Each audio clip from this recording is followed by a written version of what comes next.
Hello guys, ഇന്ന് നമ്മൾ പോകുന്നത് കഴക്കൂട്ടം സംസമിലേക്കാണ്. ഇന്ന് നമ്മൾ അവിടെ പോകുന്നത് ഫുഡ് കഴിക്കാനല്ല.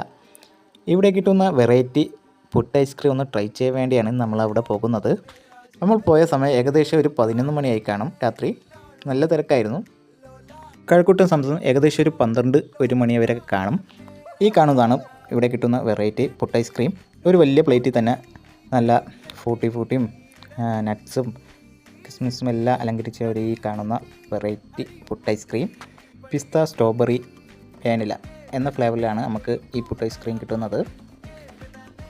ഐസ്ക്രീമിൻ്റെ അകത്ത് തന്നെ നല്ല നട്ട്സും ഫ്രൂട്ടിയൊക്കെ ഫില്ല് ചെയ്തിട്ടുണ്ട്. അതിനുശേഷം അതിൻ്റെ മുകളിലും നട്ട്സും കിസ്മിസൊക്കെ അലങ്കരിച്ചിട്ട് ഇതേപോലെ ചോക്ലേറ്റ് സിറപ്പാണ് ഈ ഒഴിക്കുന്നത്. അതൊക്കെ ഒഴിച്ചതിന് ശേഷം ഈ കാണുന്നതാണ് ഫൈനൽ ലുക്ക് പുട്ട് ഐസ്ക്രീമിൻ്റെ. അപ്പോൾ ഇതേപോലെ പുട്ട് ഐസ്ക്രീമൊക്കെ കഴിക്കണമെങ്കിൽ നേരെ വിട്ടു സംസമിലേക്ക്.